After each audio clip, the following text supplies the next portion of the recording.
The sophomore's got his eyes up. Feeds Sears. One more pass. Youngblood. Jones hits the roller. Knocked away. Gibbons got a piece of it. Lead feed to Carter. Carter! The throwdown! Hauk smothered Knox that time. Florida on a 7-0 run and on the move. Richard! Yeah! Pettiford planning. Pettiford with the crossover. Ooh. Pettiford a blow-by to the rim. Deflected and nearly taken away by Vandy. Now it's the All-American. Sears steps through.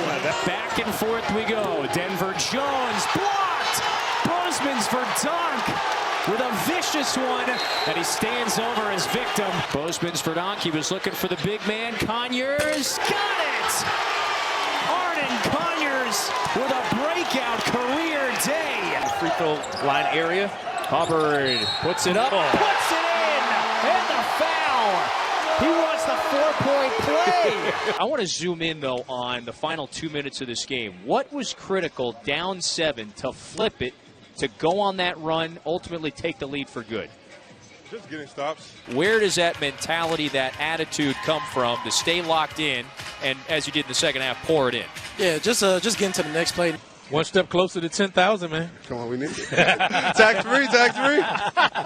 Probably not. Hey, I can't say anything about that. We're in Florida, aren't we? 35 for this guy today. Josh Christopher was critical. Thanks for taking a moment to talk with us. Ice-cold Tuscaloosa tonight, where the fans were flooding in 2 hours before tip. That's what happens when you knock out a top 10 Kentucky team in Rupp Arena a couple of days ago. And so what is next for these 4th-ranked Crimson Tide? A quality Vanderbilt club with a 15-3 mark as well is coming into town flying high after a huge win for the Commodores a couple of days ago. More on that in a moment. He is Richard Hendricks. That is a former Alabama Mr. Basketball, former Tide star as well. Kevin Fitzgerald with you. So it was a great win for Alabama. They keep racking up these top 25 wins. The recent one on Saturday against Kentucky. But it was Vandy who KO'd a top 10 Tennessee team. We got the baby race, by the way, at halftime. Who won? Photo finish, Dawn Staley. Who did she have her money on here? I got number 2 in that scenario. That was, I think that might be the second best race and game, I think, in the building today. We got a good one here. Pat Bradley, Kevin Fitzgerald with you. It was intense. So South Carolina, they led for the majority of that opening half. Why? What was the key to success for them? Well, we asked for it. The big man matchup, the front court, Colin Murray Boyles. This was a heavyweight bout coming into this one. They're both not just big, tough, and physical, Pat. Broome and Murray Boyles, they're both skilled in and around the rim as well. And Murray Boyles, I mean, he was cooking guys in that first half. He was in tough matchup, obviously, for Broome out there in the perimeter. The luxury Auburn has is to send in Chris Moore, who's a big, strong guard 3s and 4s.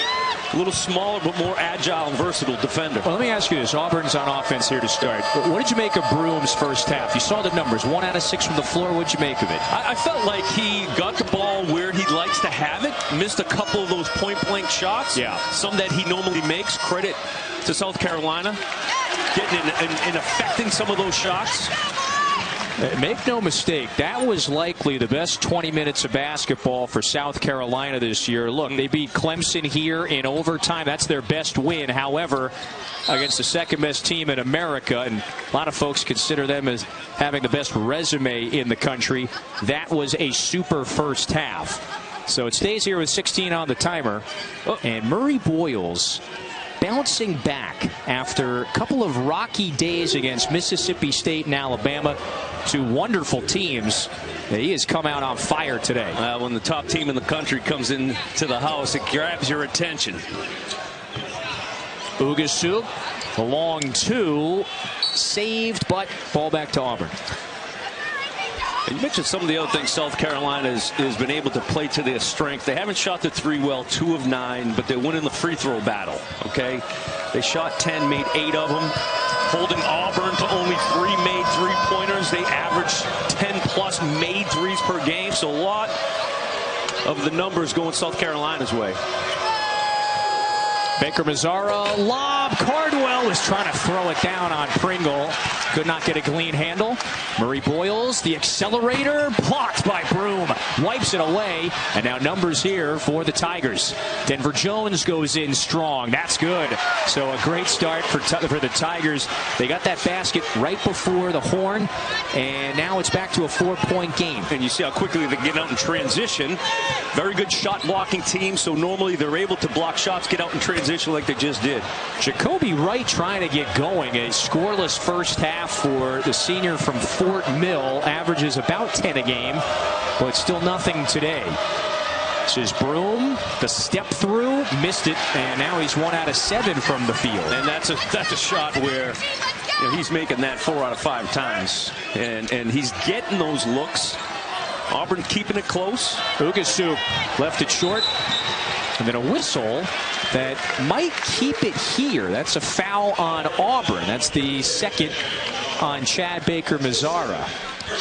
And the next thing you think about is, with such a physical game, Nick Pringle, Calamari Boyles, and Cardwell and Broom battling every time down on both ends of the floor. Foul trouble, got to be aware of that and be careful of it. Ugasuk, yes! Now that's the guy guarding the inbounds play. You got to protect the rim. Great action right there. Ugasuk.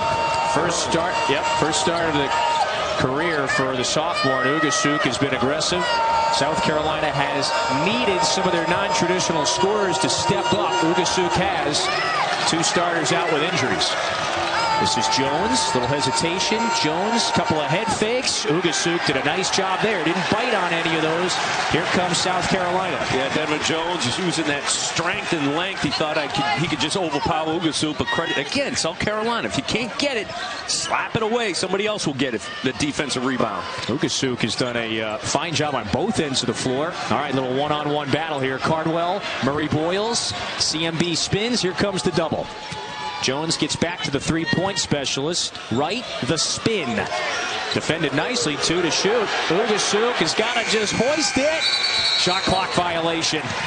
Nice work from Auburn. Yeah, well, it started with the defending Calamari Boyles in the lane right there. He gets double teamed, does a good job of kicking it back out.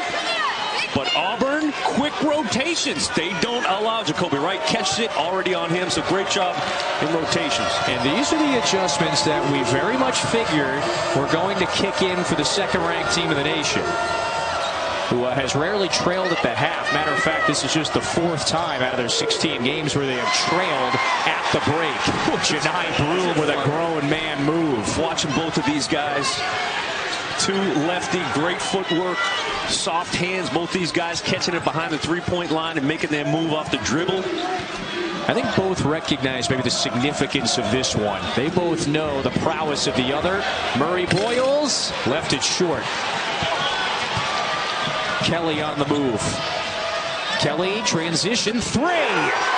Miles Kelly has nailed his 3rd of the afternoon. 7-2 Auburn run to get it back to a 1-point game.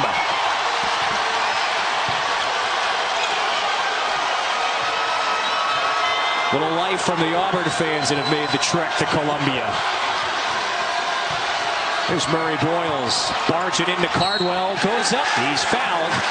Murray Boyles says, I will take that, and I will go to the line when we return. Auburn getting back out in transition off that defensive rebound.